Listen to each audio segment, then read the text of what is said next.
Boa noite, querida professora. Boa noite, caros colegas. Eu, Camila Teodoro, juntamente com os meus colegas Patrícia e Dilei, vamos explanar um pouco para vocês sobre as fontes do direito do trabalho. Mas antes de entrar no direito do trabalho propriamente dito, vamos entender melhor sobre o que são fontes? Pois bem, será que fontes para o direito são aqueles monumentos que saem em água, que ficam na frente de tribunais, de fórum, em praças? Ou será que fontes para o direito é a letra que deverá ser utilizada nas petições? Pois bem, muito embora fontes deriva da palavra fontes de latim, que significa nascente de água, fontes para o direito é a origem. Como assim, Camila? Fonte do direito é igual à origem do direito. É ela que vai nos dizer da onde surgiu, para que serve, por que tem esse direito, se esse direito realmente existe. E essas fontes elas podem ser diversas. Elas podem vir através de jurisprudências, de princípios, de leis, costumes, analogias, de doutrinas, entre diversos outros. Mas e para as fontes do direito do trabalho? Quais são essas fontes que contemplam o direito do trabalho? Bom, para ficar mais didático, foi classificado fontes do direito do trabalho como 4.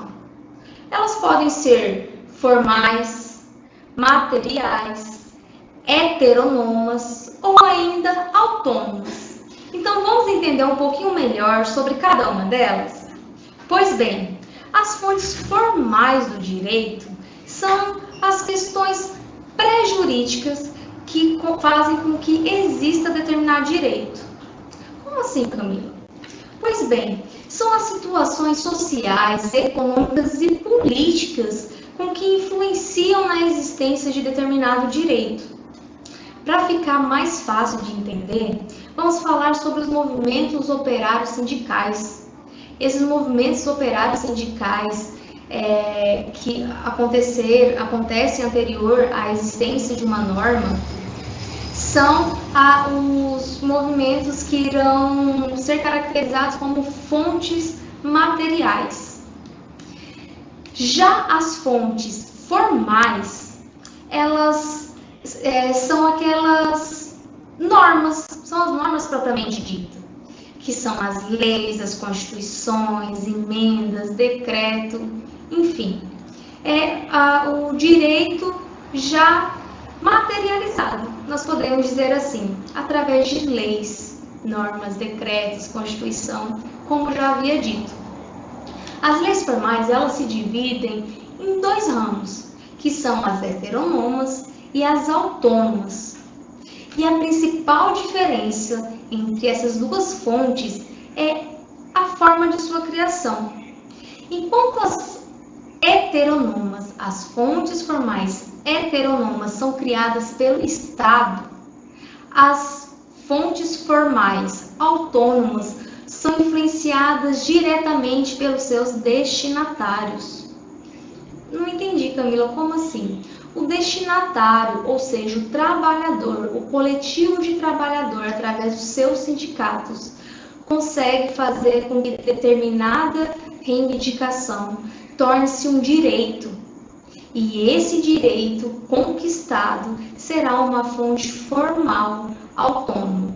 Mas para vocês entenderem melhor essa diferenciação, a Patrícia e o Dilei irá explicar para vocês, ok? Uma boa noite. Boa noite, professora Silvia. Boa noite, colegas. Vamos então dar continuidade à nossa apresentação. Eu vou falar um pouquinho com vocês a respeito das fontes formais heterônomas, tá? Como não poderia deixar de ser, a principal delas é a Constituição Federal. Um fato importante que vale ressaltar aqui é que a primeira vez que o direito do trabalho apareceu numa Constituição foi na Constituição de 1934.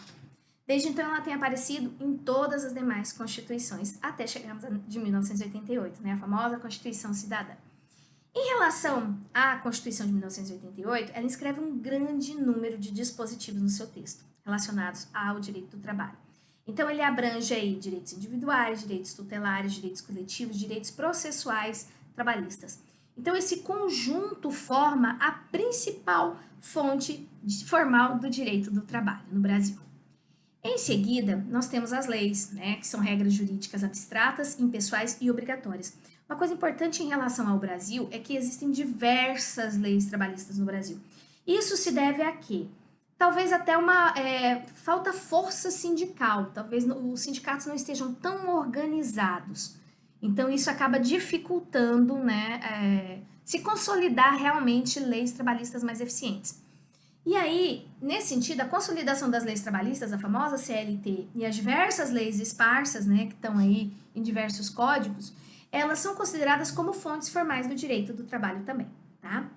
As medidas provisórias, famosas MPs, né, emitidas pelo presidente da República em caso de relevância e urgência, também são consideradas como fontes heterônomas. Em seguida, nós temos aí os tratados e convenções internacionais, né? Aqui é importante ressaltar o seguinte, gente, só podem ser considerados como fontes formais se forem ratificados pelo Brasil. Olha lá, as convenções da Organização Internacional do Trabalho, a OIT, que sejam ratificados pelo Brasil, são fontes formais do direito do trabalho. Uma observação bem importante aqui, ó. Recomendações. Recomendações não são fontes formais do direito do trabalho, tudo bem? Decreto. Decreto-lei expedido pelo presidente da República, né, nos termos do artigo 84 da Constituição, também é considerado como uma fonte formal. Vamos ler então o artigo 84? Compete privativamente ao presidente da República sancionar, promulgar e fazer publicar as leis, bem como expedir decretos e regulamentos para sua fiel execução. Então, decreto é considerado como fonte formal. Outra, portaria, instrução normativa e outros atos. Aqui, uma coisa importante, pessoal. Naturalmente, eles não são considerados como fontes formais, tá? Como já nos ensina Maurício Godinho Delgado. Ele diz o seguinte: os diplomas dessa natureza, em princípio, não constituem fontes formais do direito, dado que obrigam apenas os funcionários a que se dirigem e nos limites da obediência hierárquica. Então, naturalmente, eles não são. Só que aí o próprio jurista, né, ele esclarece, ele diz o seguinte: em alguns casos, a própria lei atribui a estes atos normativos a tarefa de regulamentar determinados preceitos. E ele dá um exemplo, né, o que está no artigo 192 da CLT, da Consolidação das Leis Trabalhistas. Ele diz o seguinte: o exercício de trabalho em condições insalubres, acima dos limites de tolerância estabelecidos pelo Ministério do Trabalho, assegura a percepção de adicional, respectivamente, de 40%, 20% e 10% de salário mínimo da região, segundo se classifiquem nos graus máximos, médio e mínimo. Então, 40 para o grau máximo, 20 para o grau médio e 10 para o grau mínimo, né? Então, com base, né, nessa determinação acima exposta, o MT expediu a portaria 3.217 de 1978, que inclui a norma regulamentadora número 15, em cujos anexos podemos encontrar limites de tolerância para ruído, calor e agentes químicos. Então, olha como é importante isso aqui. Com base nesse entendimento, então, podemos considerar as normas regulamentadoras, as NRs, de segurança de saúde e do trabalho, do MTE, aprovadas mediante portaria como fonte formal do direito do trabalho. Somente nesse caso? Somente nesse caso, tá? Os demais casos não são fontes formais, tudo bem? Sentença normativa, que são proferidas pela Justiça do Trabalho em processos de dissídio coletivo, né? O artigo 114, parágrafo 2º da Constituição, diz o seguinte: recusando-se qualquer das partes a negociação coletiva ou a arbitragem, é facultado às mesmas, de comum acordo, ajuizar dissídio coletivo de natureza econômica, podendo a Justiça do Trabalho decidir o conflito, respeitando as disposições mínimas legais de proteção ao trabalho, bem como as convencionadas anteriormente, tá? Então, essas sentenças normativas proferidas pela Justiça do Trabalho também são consideradas como normas, como fontes, heterônomas do direito do trabalho. Nós também temos, só um pouquinho, o laudo arbitral, né? O laudo arbitral, ele acontece quando? Quando uma negociação coletiva é frustrada. Então, quando as partes não conseguem entrar num acordo, tá? Então, o que eles fazem? Eles vão eleger um árbitro. E o que esse árbitro tem que fazer? Ele tem que decidir, ele tem que solucionar esse impasse, né? E a CF já traz no seu artigo 114, no parágrafo 1º, o seguinte texto: frustrada a negociação coletiva, as partes poderão eleger árbitros. Agora aqui, há consenso doutrinário de que o laudo arbitral é fonte formal do direito do trabalho, tá? Isso ninguém nega. Mas há controvérsia sobre essa figura enquadrar-se como fonte heterônoma ou como fonte autônoma, tá certo? Então, algumas doutrinas vão trazer ela é fonte formal, só que algumas doutrinas vão trazer ela como fonte heterônoma e outras como fonte autônoma. Bom, jurisprudência. Aqui nós temos um problema, né? Por quê? Porque há muita controvérsia no que dizem respeito às jurisprudências.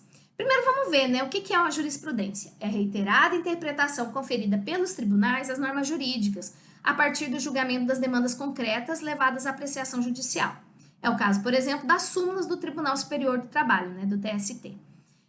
E por que há tanta controvérsia se ela é uma fonte formal ou não?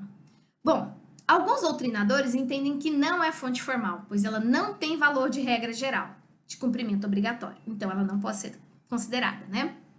Só que outros autores entendem que a jurisprudência exerce o papel de criador do direito, como já ensina o ministro Godinho, né? Vamos ver o que ele diz.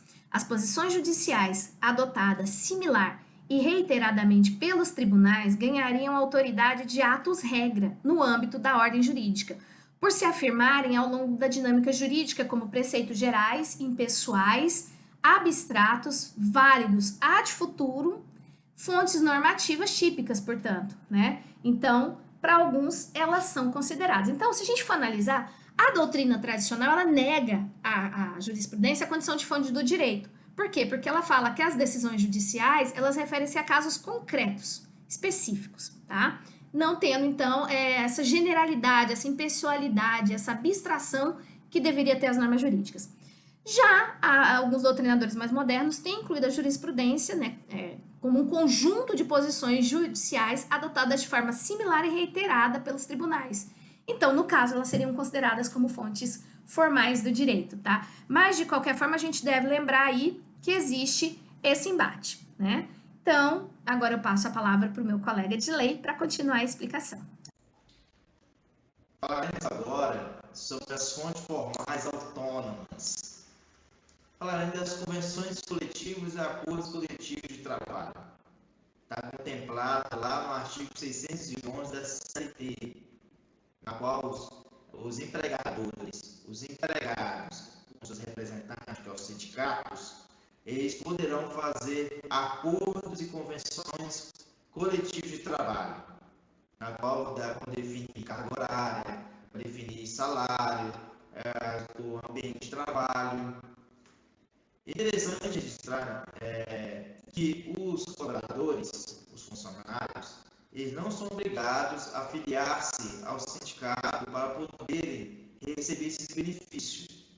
Então, esses acordos, eles abrangem a todos, conforme está previsto lá no parágrafo 1º do 611. Então, a todos são beneficiados sobre esses acordos. Bem ser lembrado também que esses acordos foram flexibilizados com a nova reforma trabalhista, na qual ninguém é obrigado a seguir certinho o que foi definido agora na convenção ou no acordo coletivo.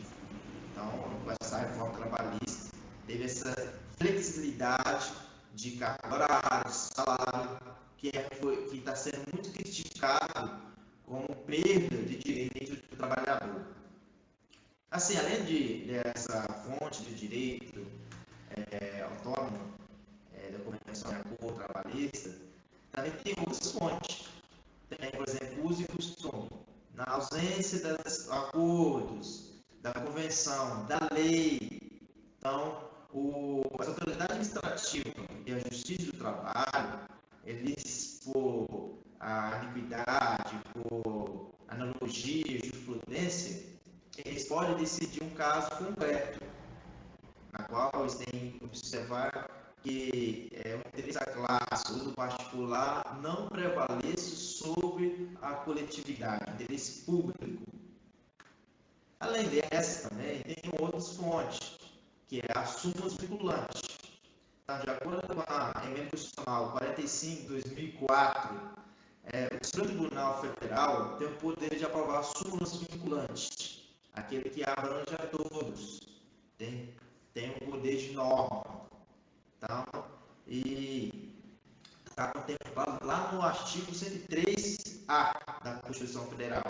Então, o Supremo Tribunal Federal ele pode, a partir de reiteradas decisões e com aprovação, ele podem aprovar uma súmula vinculante que abrange a todos. E também essa súmula vinculante também pode ser revista ou reformulada ou cancelada, excluída, de acordo com a evolução da lei, dos fatores. O que acontece? Então, ela tem essa possibilidade, o Supremo Tribunal Federal. Assim, finalizando os princípios, né, há uma controvérsia doutrinária sobre os princípios gerais do direito ser ou não fontes formais do direito. Então, o ministro Coutinho entende que a doutrina recente confere os princípios função normativa. Então, os princípios também. Aqui se refere como sendo uma função normativa concorrente. E que nessa óptica os princípios serem fonte formal de direito. Agora, o regulamento empresarial não é aceito como fonte formal, visto que apesar que possui generalidade, abstração e impessoalidade, ele é elaborado pela empresa de forma unilateral, tem a participação de todos os lados, dos entes do trabalho.